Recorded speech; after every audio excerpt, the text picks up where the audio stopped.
Sir में तेल लगाने की इजाजत नहीं है, खुशबू के इस्तेमाल की इजाजत नहीं है, इंतहा ये कि खुशबू का साबुन इस्तेमाल करने की इजाजत नहीं है। पागल बन जाओ, खुदा के इश्क में बेगाने हो जाओ कि अल्लाह के इश्क के अलावा कुछ और है ही नहीं। 100% इश्क या इबादत है, 100% अल्लाह ताला से मोहब्बत वाली इबादत है। हलाल प्यार हो जाए, हलाल मोहब्बत हो जाए। बड़े फसाद की बात यह है कि आज हमारे ज़माने में इश्क, प्यार, मोहब्बत ये लफ्ज़ सुनते हुए हमारा जहन वो हरामकारी ही की तरफ जाता है, चूँकि रिवाज उसी का है। हकीकत यह है कि वो हरामकारी है। और बतौर ख़ास शादी से पहले ये जो जुमले हम सुनते हैं, मोहब्बत है, इश्क है, वो कोई मोहब्बत नहीं रहती, वो तो 100% शहवत होती है। दुनिया ने शहवत का नाम मोहब्बत कर दिया, मोहब्बत नहीं है वो शहवत है। इसलिए सबसे पहले ये जहन में रखें, मोहब्बत की कैटेगरी है हलाल और हराम, जायज़ और नाजायज़। बहरहाल जायज़ और हलाल और सबसे ज़्यादा पाकीज़ा जो मोहब्बत होनी चाहिए, अल्लाह हम सबको नसीब फरमाए, वो सबसे पहले अल्लाह जल्ल जलालुहु अम्मा नवालुहु। बहरहाल मैं ये बता रहा था कि ये एक जुमला बड़ा मशहूर है और वो 100% दुरुस्त है कि मोहब्बत में और इश्क में अक़ल का कोई दखल नहीं होता और वाकई नहीं होता। इसी वजह से इस उसूल के पेश नज़र हम हज वाली इबादत को परख करके देखें।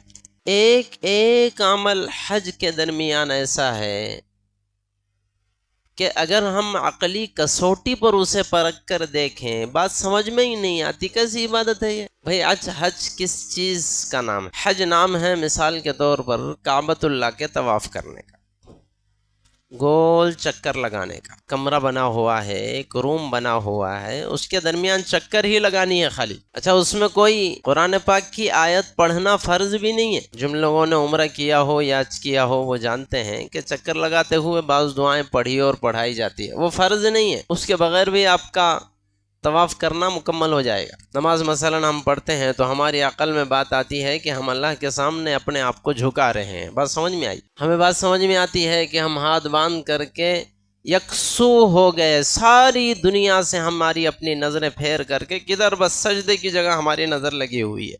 या मसलन हम खड़े हो गए तो क़ियाम में हम अल्लाह के कलाम की तिलावत शुरू कर चुके हैं, अल्लाह के कलाम की तिलावत हो रही है। अक़ल की कसौटी पर परखा जाए तो बात समझ में आ रही है कि हाँ भाई एक इबादत है, खुदा के कलाम की तिलावत तो इबादत है। लेकिन काबतुल्लाह का तवाफ़ करने में ये कोई चीज़ भी हमें नज़र नहीं आ रही। क्या करो, बस तवाफ़ करो।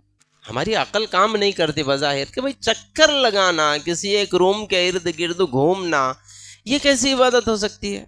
एक तो ये, और अगर ज़रा सी गहरी निगाह हम डाल लें तो फिर बड़ी अजीब बात यह है कि ये कौन सा कमाल हम कर रहे हैं। ये तो गैर मुस्लिम भी अपनी मंदिरों के इर्द गिर्द ऐसे ही चक्कर लगाते हैं, हम में उनमें तो बज़ाहिर कोई फ़र्क नज़र नहीं आ रहा।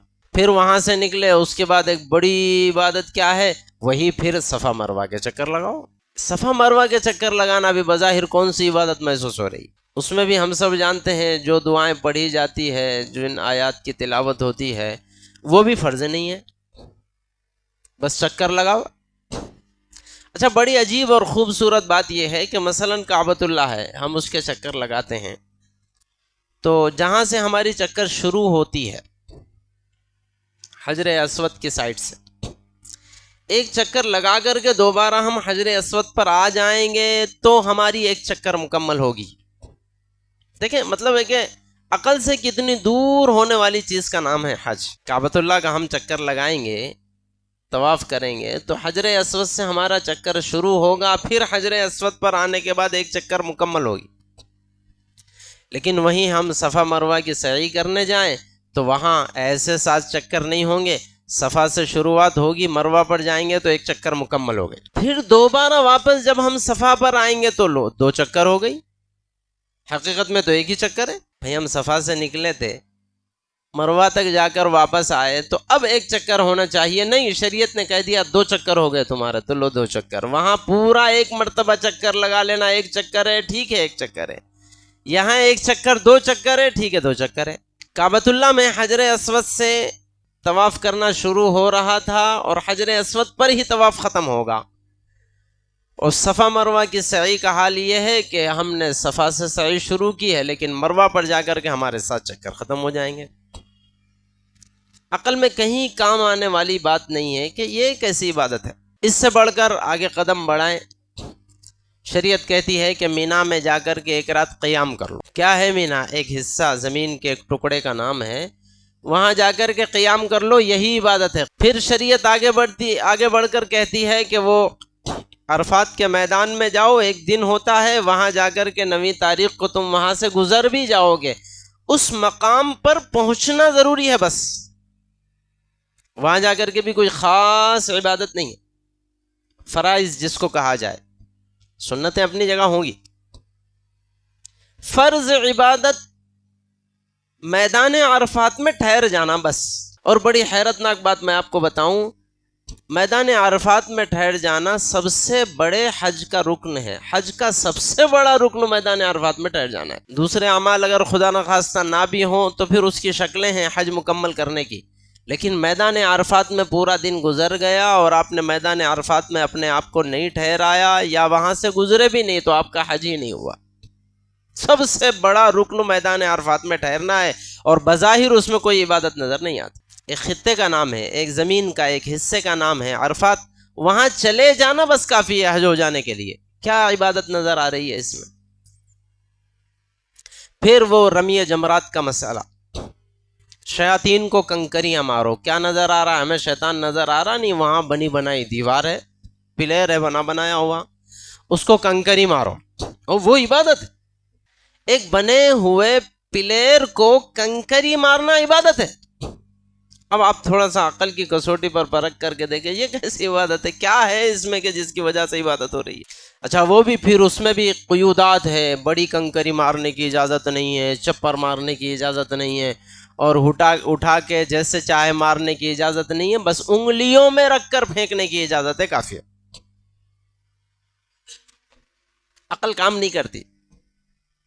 और इससे बड़ी ताज्जुब खेज़ बात बताऊं, वो जो मीनार सा बनाया हुआ है, एक पिलर बनाया हुआ है, उस पिलर को आपकी इबादत मुकम्मल होने के लिए आपकी कंकरी जाकर लगना भी ज़रूरी नहीं है। उसके चार जानिब दीवार घेरी हुई है, उसके अंदर भी अगर आपका कंकर जाकर पड़ जाता है तो आपकी इबादत मुकम्मल है। अब हम अंदाज़ा लगाए, मैं कहना यह चाह रहा हूँ, चाहे तवाफ़ का मामला हो, चाहे सई बैन सफ़ा वल मरवा का मामला हो, चाहे मीना के क़ियाम का मामला हो, चाहे अरफात के क़ियाम का मामला हो, चाहे रमी जमरात का मामला हो, कोई भी अमल इसमें हमारी अक़ल की कसौटी पर ऐसा समझ में नहीं आता है गोया कि वो इबादत है। उसके बावजूद मुसलमानों की बहुत बड़ी इबादत है। क्यों है? इसका जवाब ये है कि ये इबादत 100% इश्क़िया इबादत है, मोहब्बत वाली इबादत है, प्यार वाली इबादत है। फिर वो पुराने जुमले पर चले जाइए कि जहाँ जब कभी किसी से इश्क़ हो जाता है तो अक़ल का वहाँ पर कोई दखल नहीं होता, यकीनन कोई दखल नहीं होता। अल्लाह का हुक्म है, रसूलुल्लाह का तरीक़ा है, रसूलुल्लाह का फरमान है कि इस तरह से तवाफ़ करो, तो हमने चुप्पी साध ली। हमें अब ये इख्तियार नहीं है सवाल करने का कि क्यों तवाफ़ करें, चक्कर क्यों लगाएं, ना, मोहब्बत है हमें उनसे, वहाँ से फरमान आ गया, चलो घूम लेते हैं। हुक्म आ गया सफ़ा और मरवा की सई कर लो, क्यों करो? ये घूमने और फिरने से क्या फ़ायदा? और उसमें भी हम सब जानते हैं वो मीलन अखज़रैन का वो दरमियान का जो थोड़ा सा हिस्सा है, जहाँ हज़रत हाजिरा रज़ी अल्लाह ताला अन्हा ने अपने आप को दौड़ाया था, वहाँ ये कहा जा रहा है कि वहाँ दौड़ के चलो। काबतुल्लाह के तवाफ़ के सिलसिले में ये कहा जा रहा है कि पहले 3 चक्कर तुम्हें थोड़ा सा दौड़ते हुए करना। ये कहा जा रहा है कि तुम्हें अपने दाहिने कंधे को खुला रख करके, नंगा रख करके चलना है। और ये कहा जा रहा है कि तकब्बुराना चाल चलना है, जैसे कि तुम अपने दुश्मन को अपनी बॉडी दिखाना चाहते हो। क्या चीज़ें हैं ये सब? इसमें कौन सी चीज़ हमें इबादत लग रही है? कोई चीज़ हमारी अकल की कसौटी पर इबादत नज़र नहीं आती, मगर दुनिया की सबसे बड़ी इबादत है। क्यों है इबादत? इस वजह से कि वो इश्क़ या इबादत है, उसके इश्क़ में वो सब काम किए जाएँ, और इश्क़ में हमारी अकल को कोई दखल नहीं रहता। और ये बातें बज़ाहिर ऐसी महसूस होती है चूँकि उसका तसव्वुर भी नहीं है, इस वजह से बड़ी अचंभी महसूस होती है। अल्लाह से इश्क़, अल्लाह से प्यार, अल्लाह से मोहब्बत, वो बोलने और सुनने की बातें होती है। वो बोलना और सुनना भी बरसा बरस में कभी कभार ही आता है, ऐसा भी कहीं होता है क्या? एक जुमला बड़ा अजीब है, नाबालिग को बुलूग की लज्जत का क्या एहसास। बच्चा है बेचारा, उसे बुलूग की लज्जत का क्या एहसास है। ऐसे ही हम लोग अल्लाह और उसके रसूल की मोहब्बत से 100% कोरे हैं, हमें वहां की मोहब्बत का क्या एहसास। तो बहरहाल अल्लाह ताला से सच्ची मोहब्बत और सच्चा इश्क, सच्चा प्यार और सच्चा लगाव है या नहीं है, अल्लाह हम सबको नसीब फरमाए। लेकिन कम से कम इंसान को इतनी फ़िक्र तो करनी चाहिए कि ए रब ताला, आपने अपने इश्क का मजहर, अपने इश्क का नमूना, एक इबादत हमें दी है, वो हमसे कम अज़ कम करवा लें। अल्लाह ताला से इश्क का इससे बड़ा नमूना दुनिया में कोई और नहीं। ठीक है, जिसे अल्लाह ताला से प्यार होता है, मोहब्बत होती है, वो नमाज भी कभी नहीं छोड़ता, वो रमज़ान में रोज़े कभी नहीं छोड़ता, वो खुदा की नाफरमानी कभी नहीं करता, अपनी जगह सब ठीक है। लेकिन हज खुदा ताला के इश्क का जितना बड़ा मजहर है, उतना बड़ा मजहर मुसलमानों में कोई और इबादत नजर नहीं आती। 100% इश्क या इबादत है, 100% इश्क या इबादत है। तलबिया पढ़ते रहो, अल्लाह मैं हाजिर हूँ बस फलाना काम कर रहा हूँ, अल्लाह मैं हाजिर हूँ बस फलाना काम कर रहा हूँ, अल्लाह मैं हाजिर हूँ बस फलाना काम कर रहा हूँ। सिले हुए कपड़े पहनने की इजाजत नहीं है, लो सुभान अल्लाह, सिले हुए कपड़े पहनने की इजाजत नहीं है। एक ही कलर दिया गया कि उसी कलर का आपको लिबास पहनना पड़ेगा। बस नीचे एक कपड़ा बांध लो और ऊपर एक कपड़ा बांध लो और फिर ऐसे ही इबादत करते रहो।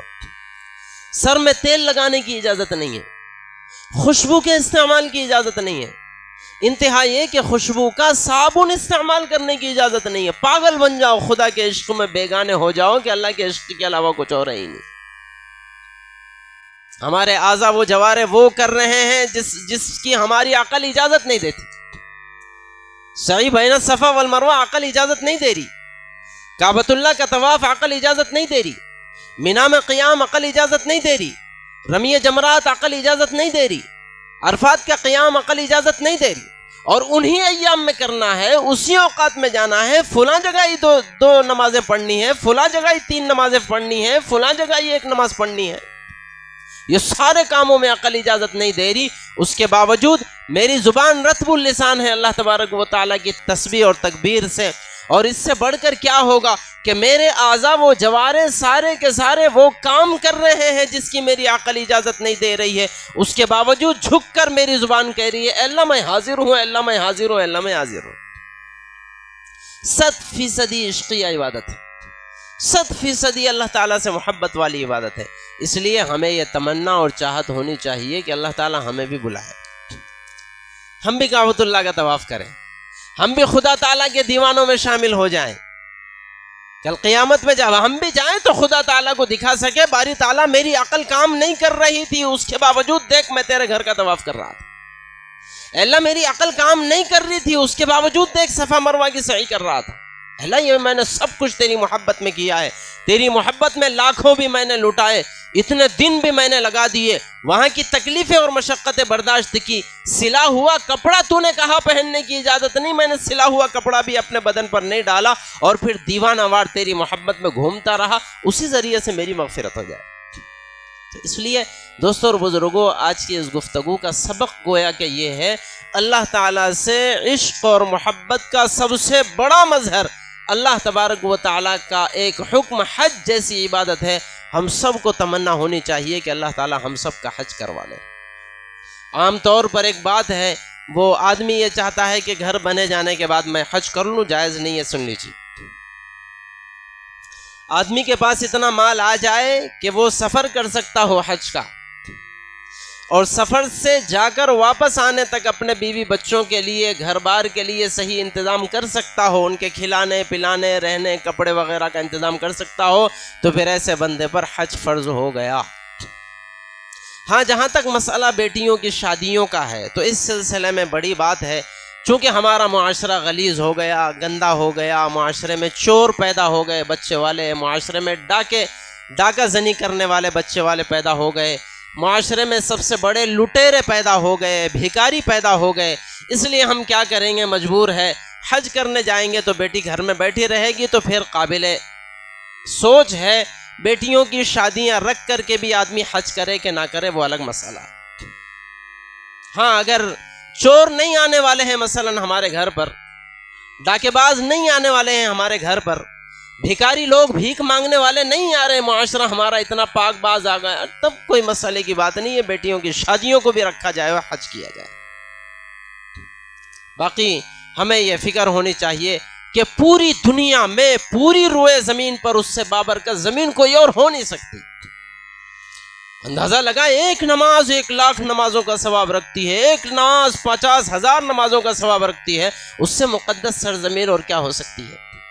जिस सरजमीन पर अल्लाह ताला ने इब्राहीम अबुल अंबिया, जिनकी नस्ल में अल्लाह ताला ने हजारों अंबिया अलैहिस्सलाम को पैदा फरमाया है, उस अबुल अंबिया के लिए जिस शहर का इंतखाब किया था, और बल्कि छोड़ दीजिए हजरत इब्राहीम अलैहिस्सलाम हमारे नबी से मर्तबा में छोटे हैं, इमामुल अंबिया मुहम्मदुर रसूलुल्लाह के लिए जिन शहरों का खुदा ने इंतखाब किया था, इस रुए ज़मीन में आदमी आए 50, 60, 70, 80 साल जिए और इस रुए ज़मीन का एक खित्ता, वो मुबारक सरजमीन ना देखे, तो फिर ऐसा बंदा यकीनी माना में कोई खुशकिस्मत तो नहीं।